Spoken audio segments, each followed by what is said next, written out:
करते हुए योग आसन प्राणायाम आदि करते हैं, तब इसका पूरा लाभ होता है। तो मैं आपको आपकी जिंदगी के लिए छोटे छोटे कुछ 4 नियम बताना चाहता हूं, और ये 4 नियम का पालन आप सब करिए। मैं आपको विनम्रतापूर्वक लेकिन विश्वास से कहता हूं कि ये 4 नियम का जो भी पालन करेगा, जिंदगी में बीमारी और रोग उसको कभी आएंगे नहीं। परम पूजनीय स्वामी रामदेव जी खुद 40-45 साल से इन 4 नियमों का पालन करते हैं। आप भी अगर ये पालन करेंगे तो बहुत अच्छा होगा। मैं भी करता हूं मेरे जीवन में।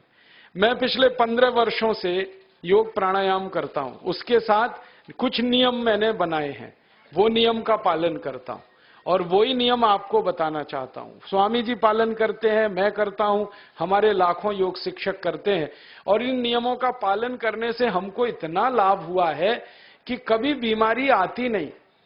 15 साल से मैंने हर बार मेरा बीपी चेक किया, नॉर्मल है, शुगर नॉर्मल है, ट्राइग्लिसराइड्स नॉर्मल है, कोलेस्ट्रॉल नॉर्मल है। पिछले 15 साल में कभी सर्दी जुकाम भी नहीं हुआ, गला भी नहीं बैठा, कभी हॉस्पिटल नहीं देखा, कभी डॉक्टर के पास नहीं गए, क्योंकि जरूरत नहीं पड़ी। और वो जरूरत नहीं पड़ी क्योंकि हम निरोगी हैं, स्वस्थ हैं।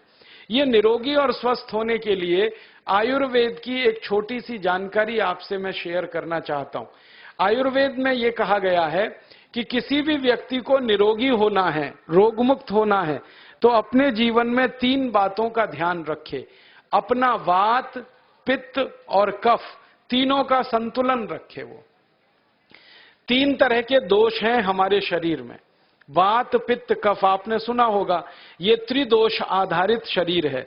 जब वात बहुत बिगड़ जाता है तो 80 से ज्यादा रोग आते हैं। जब पित्त बहुत बिगड़ जाता है तो लगभग 46 से 50 रोग आते हैं, और जब कफ बिगड़ जाता है तो 28 रोग आते हैं, और वात, पित्त, कफ तीनों बिगड़ जाएं तो 148 रोग आते हैं। सर्दी, खांसी, जुकाम से लेकर और कैंसर तक जो आखिरी रोग माना जाता है, ये सब वात, पित्त, कफ के बिगड़ने का खेल है। तो इस देश के आयुर्वेद चिकित्सा के सबसे महान लोगों में से कुछ नाम आप जानते हैं, जैसे चरक ऋषि, जैसे सुश्रुत ऋषि। ऐसे एक ऋषि हुए बाघभट्ट। बाघभट्ट ऋषि ने एक पुस्तक लिखी है, उसका नाम है अष्टांग हृदयम, और एक पुस्तक लिखी है, उसका नाम है अष्टांग संग्रहम। इन दोनों पुस्तकों में उन्होंने 7000 नियम बताए हैं। उनमें से 4 बताता हूं, अच्छे लगे तो आज से ही पालन करो, और दूसरों को भी बताओ, ताकि कोई भी इन नियमों का पालन करे तो बीमार ही ना पड़े। ये चारों नियम हैं वात, पित्त और कफ को संतुलित रखने के लिए। अब वात, पित्त, कफ तीनों एक साथ आपके संतुलित रहें, तो उसके लिए पहला नियम है खाना खाने के तुरंत बाद पानी नहीं पीना। ये पहला नियम है। आप बोलेंगे ये तो बड़ी मुश्किल बात है, खाना खाते ही पानी पीते हैं हम तो सबके सब, और बिना पानी पिए खाना ही नहीं खाते। कई लोग तो खाने से ज्यादा पानी पीते हैं, खाना कम खाते हैं, पानी ज्यादा पीते हैं।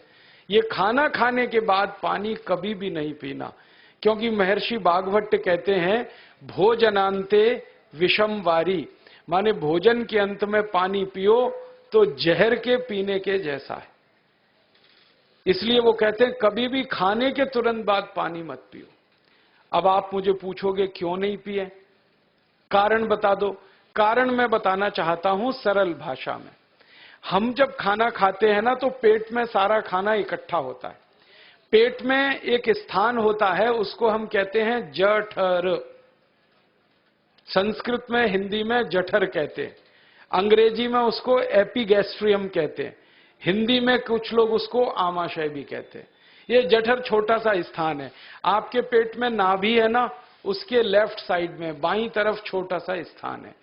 सारा खाना आपका इसी स्थान पर आता है। जो भी आप खाते हो, रोटी, चावल, दाल, सब्जी, दूध, दही, कुछ भी खाओ, सब कुछ जठर में आता है। अब जठर में जैसे ही खाना इकट्ठा होता है तो उसमें आग जलती, और उस आग को कहते हैं जठर अग्नि। मिला के बोल देते हैं जठराग्नि।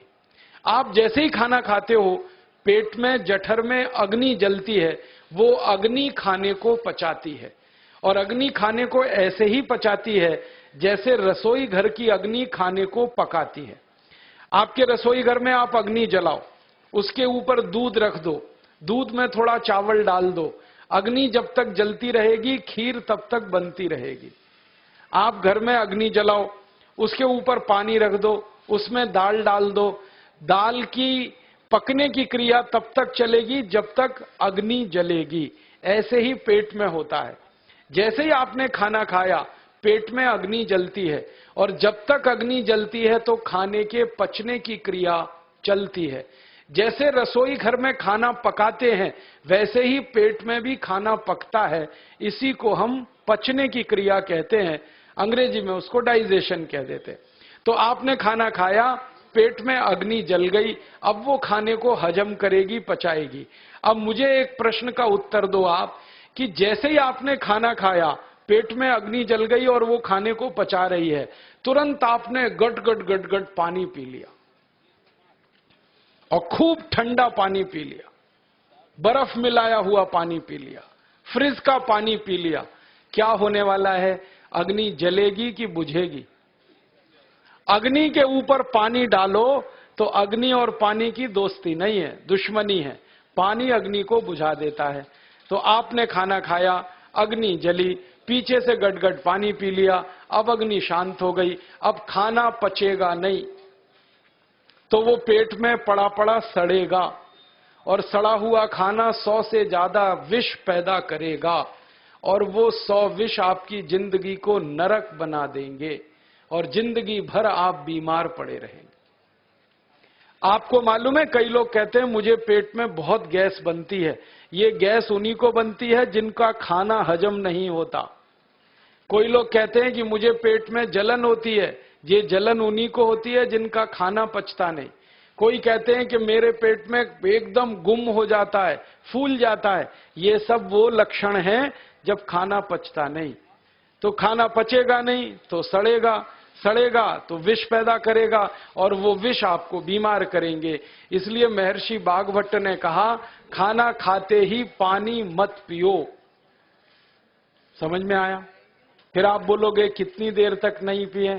कम से कम 1 घंटे तक। 1 घंटे बाद पानी पियो। आप बोलोगे जी 1 घंटा क्यों? ये जो अग्नि जलने की क्रिया है ये लगभग 1 घंटे तक ही चलती है पेट में, उसके बाद अग्नि अपने आप शांत हो जाती है, उसके बाद पानी पी लो। तो खाना अगर 10 बजे खाया तो 11 बजे पानी पियो, 11 बजे खाया तो 12 बजे पियो, 12 बजे खाया तो 1 बजे पियो, 1 घंटे बाद पानी पियो। अब आपके मन में यह सवाल आ सकता है कि खाना खाने के पहले पी लें क्या? हाँ पी लो, 40 मिनट पहले पेट भर के पानी पी लो। 10 बजे खाना खाना है, 9:20 पे खूब पानी पी लो, जितना पी सकते हो। 11 बजे खाना खाना है, 10:20 पे पी लो, खूब पानी पी लो, 40 मिनट पहले। आप और एक सवाल पूछ सकते हो कि अच्छा ठीक है, खाने के बाद पानी तो नहीं पिएंगे, कुछ और पी सकते हैं क्या पानी को छोड़कर? तो उसके लिए बागभट्ट जी कहते हैं कि खाने के तुरंत बाद अगर पीना है तो दही की लस्सी पियो, मट्ठा। खाने के बाद अगर तुरंत पीना है तो फलों का रस पियो, गन्ने का रस पी लो, संतरे का रस पी लो, मौसमी का रस पी लो, अनार का रस पी लो। अब आप कहोगे ये सब महंगी महंगी चीजें बता रहे हैं, गन्ने का रस, संतरे का रस, अनार का रस, पैसे तो है नहीं। तो सबसे सस्ता रस है नींबू का ही रस पी लो, शिकंजी बना के पी लो, वो तो सबसे सस्ता है। तो खाना खाने के बाद या तो दही की लस्सी पियो या रस पियो। और एक तीसरी चीज है, दूध पी सकते। तो खाने के तुरंत बाद पीना है तो दही की लस्सी या मट्ठा, खाने के तुरंत बाद पीना है तो कोई फल का रस, खाने के तुरंत बाद पीना है तो दूध। पानी 1 घंटे बाद पियो। और अगर एक बात ध्यान रखो तो अच्छा है कि सवेरे खाना खाते हैं जिसको हम ब्रेकफास्ट कहते हैं, नाश्ता, तो फलों का रस पीना अच्छा, दोपहर को खाना खाएं तो लस्सी और मट्ठा पीना अच्छा, और रात का खाना खाएं तो दूध पीना अच्छा। जो लोग इस नियम का पालन कर सकते हैं जिंदगी में कभी भी 80 रोग उनको नहीं हो सकते। वात पित्त कफ तीनों ही इस एक छोटे से नियम से संतुलित रहते हैं। तो ये पहला नियम मैंने आपसे कहा। दूसरा नियम एक और है, और वो नियम ये है कि पानी कभी भी पियो, घूट घूट भर के पियो। जैसे गरम चाय पीते हैं, गरम कॉफी पीते हैं, गरम दूध पीते हैं, एक एक घूट भर के, एक एक सिप करके, ऐसे ही पानी पीने की आदत डालो। ये मुंह में एक बार गिलास लगा लिया, गटागट उसको खाली कर दिया, ये तरीका गड़बड़ है। एक घूट पानी, दो घूट पानी एक बार में उतना ही पियो। आप बोलोगे ये क्या चक्कर है? बात ऐसी है कि एक एक घूट पानी जब हम पीते हैं तो मुंह की लार पानी के साथ मिलकर पेट में अंदर जाती है, और ये जो मुंह की लार होती है ये क्षारीय होती है और पेट में हमेशा अम्ल बनता रहता है। तो एक घूट पानी पिया, मुंह की लार इसके साथ अंदर गई, दो घूट पिया और ज्यादा गई, बार बार लार अंदर जाएगी तो क्षार पदार्थ पेट के अम्ल के साथ मिलेगा। पेट में अम्ल बनता है, मुंह में लार क्षारीय होती है। तो ये क्षार को अम्ल में मिला दिया जाए और ये अच्छे तरीके से मिलकर पेट में जाए तो कभी भी कोई व्यक्ति के पेट को अम्लता नहीं होती, एसिडिटी नहीं होती। और पेट में अम्लता नहीं होती तो रक्त में अम्लता नहीं होती, और जिनके रक्त में अम्लता नहीं होती उनकी जिंदगी में कभी भी वात पित्त कफ के असंतुलन की स्थिति पैदा नहीं होती। इसलिए पानी घूट घूट करके पीना। मैं आपको एक छोटा सा मेरा ऑब्जर्वेशन बताता हूं, परीक्षण। आप भारत देश में या दुनिया में कहीं भी जाओ, मनुष्य को छोड़कर पशु पक्षियों को देखना शुरू करो, वो पानी कैसे पीते।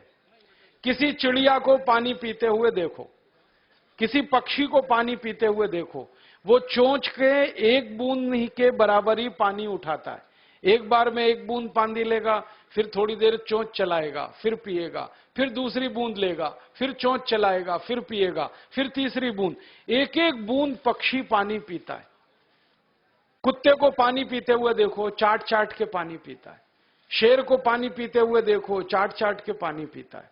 जितने जानवर चाट कर पानी पीते हैं, जितने पक्षी एक एक घूंट पानी पीते हैं, किसी भी पक्षी और किसी भी जानवर को डायबिटीज नहीं है, किसी को अर्थराइटिस नहीं है, कोई पक्षी ओवरवेट नहीं है, कोई पशु ओवरवेट नहीं है।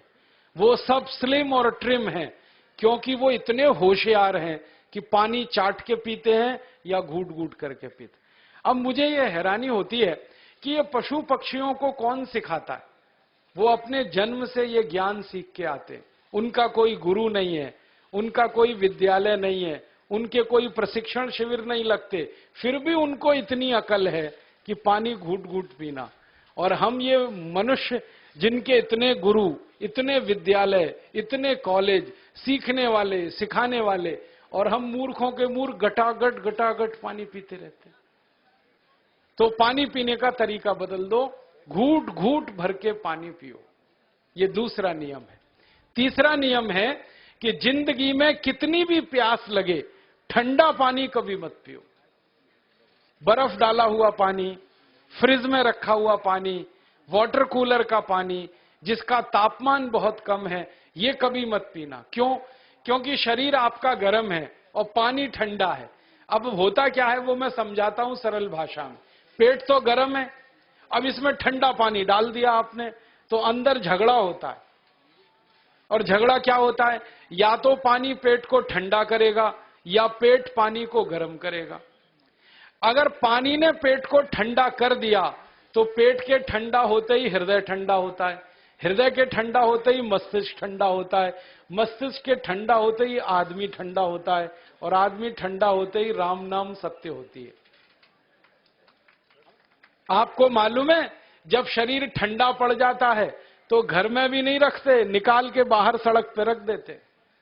जो घर आपने बनाया अपनी मेहनत से, शरीर के ठंडा पड़ते ही निकाल बाहर करते हैं उस घर में से, और फिर चिल्लाने लगते हैं, लेके जाओ, जल्दी लेके जाओ, इसको जला के आओ। माने ठंडे शरीर की इज्जत नहीं है। तो ठंडा पानी क्यों पी रहे हो भाई? बंद कर दो। कोई जानवर ठंडा पानी नहीं पीता, कोई पक्षी नहीं पीता। तो आप ये ठंडा पानी पीना बंद करो, सादा पानी पीना शुरू करो। और गर्मी के दिनों में बहुत अगर आपको तकलीफ है तो मिट्टी के घड़े का पानी पी लेना, फ्रिज का और बर्फ का नहीं पीना। ये तीसरा नियम है। और चौथा और आखिरी नियम है कि आप सवेरे ही सवेरे जब सोकर उठते हो तो सबसे पहले पानी पियो। जैसे ही आपकी आंख खुल गई तो पहले 2-3 गिलास पानी पी लो, उसके बाद आप टॉयलेट में जाओ। उठते ही पानी पियोगे तो 2 फायदे हैं। पहला फायदा यह है कि पानी पेट में जाकर बड़ी आंत को साफ करता है, और जैसे ही बड़ी आंत की सफाई होगी पेट पे दबाव पड़ेगा और आप संडास घर में जाएंगे, 2-3 मिनट में पेट आपका साफ हो जाएगा। जिनका पेट सुबह एक बार में साफ हो जाता है उनकी जिंदगी में कभी रोग नहीं आता। इसलिए सुबह सुबह उठते ही पेट साफ होना जरूरी है। और उठते ही पानी पियोगे तो मुंह की जो लार है वो पानी के साथ मिलकर अंदर जाएगी। सुबह पेट में एसिड की मात्रा ज्यादा होती है, इसलिए लार का पेट में जाना बहुत जरूरी है। इसलिए सुबह उठते ही पानी पीना बहुत जरूरी है। ये 4 नियम हैं आयुर्वेद के। पहला नियम, खाना खाने के 1 घंटे बाद पानी पीना। दूसरा नियम, पानी को हमेशा घूट घूट भर के पीना। तीसरा नियम, कभी भी जिंदगी में ठंडा पानी नहीं पीना। और चौथा और आखिरी नियम, सवेरे उठते ही सबसे पहले पानी पीना। 4 नियमों का पालन जो भी अपने जीवन में कर सकता है वो वात पित्त कफ तीनों को संतुलित रख सकता है। और जिसका वात पित्त कफ संतुलित है उसके जीवन में बीमारी नहीं आती है। और जो बीमार नहीं पड़ते हैं वो स्वस्थ और तंदुरुस्त और सुखी रहते हैं। उनकी जिंदगी का खर्चा कम होता है और देश का भी बहुत सारा पैसा बचता है। आपको शायद मालूम है या नहीं, 1 साल में हम जब बीमार पड़ जाते हैं भारतवासी, तो साल का करीब 6 लाख करोड़ रुपया हमारा खर्च हो जाता है उन बीमारियों का इलाज करने में। इसलिए इतना पैसा फालतू में हम खर्च करें हर साल 6 लाख करोड़, ये बहुत बड़ी रकम है। इससे बेहतर ये है कि हम बीमार ही नहीं पड़ें और स्वस्थ रहें, सुखी रहें। और ये 6 लाख करोड़ का जो खर्चा हम करते हैं बीमार पड़ने पर, अक्सर ये एलोपैथी की दवाएं खाने में खर्च होता है। और जो एलोपैथी की दवाएं हम खा रहे हैं, जैसे paracetamol, Baralgan, Butazone, oxyphenbutazone, aspirin, Disprin, Novalgin, ये सब ऐसी खराब दवाएं हैं जो दुनिया के देशों में 20 साल पहले बंद हो चुकी हैं, भारत में धड़ल्ले से बिक रही हैं और हमको बीमारियों से ज्यादा गंभीर बीमारियों में फंसा रही। ज्यादातर दवाएं जो आप खाते हो वो किडनी खराब कर देती हैं, लीवर खराब कर देती हैं, आंतों में घाव कर देती हैं, विकलांगता आ जाती है, पैरालिसिस हो जाता है, ब्रेन हेमरेज हो जाता है, हार्ट अटैक आ जाता है। दुनिया में लगभग इस समय 84,000 दवाएं बिकती हैं। और आपको सुनकर हैरानी होगी, उनमें से मात्र 117 दवाएं हैं जो काम की हैं, बाकी सब बेकार की दवाएं हैं। उन बेकार की दवाओं को खाकर हम 6 लाख करोड़ खर्च करते हैं। ये बहुत दुख और अफसोस की बात है। और ये 6 लाख करोड़ का खर्चा समाज के वो लोग करते हैं जिनको जिंदगी में हर समय अपना आर्थिक स्थिति को देख के चलना पड़ता है, जिनकी आमदनी बहुत नहीं है, जिनके घर में आमदनी के बहुत ज्यादा साधन नहीं है, उनको ये पैसा खर्च करना पड़ता है। तो कई बार क्या होता है, किसी का घर बिक जाता है, किसी का खेत बिक जाता है, किसी के घर के गहने गिरवी रख जाते हैं, किसी को कर्ज लेना पड़ जाता है, किसी को कर्ज लेकर दोबारा कर्ज लेना पड़ जाता है। मैंने इस हिंदुस्तान में पिछले 15 साल के प्रवास में देखा कि गांव-गांव के गरीब किसान कर्ज ले लेकर ये महंगी दवाएं खाकर इलाज करते हैं, डॉक्टरों को पैसा देते हैं, दवा कंपनियों को देते हैं, और वो पैसा फिर इस देश में से दूसरे देश में चला जाता है, क्योंकि अक्सर ये दवाएं बनाने वाली कंपनियां विदेशी होती हैं। तो हम 6 लाख करोड़ खर्च करें अपने खून पसीने की कमाई का, उससे अच्छा ये है बीमार ही ना पड़े, दवा खाने की जरूरत ही ना पड़े, तो हम सुखी रहें, स्वस्थ रहें। तो योग प्राणायाम करें, 4 नियमों का जीवन में पालन करें, बहुत आसान है आपके लिए। और अब एक छोटी सी एक बात और आपसे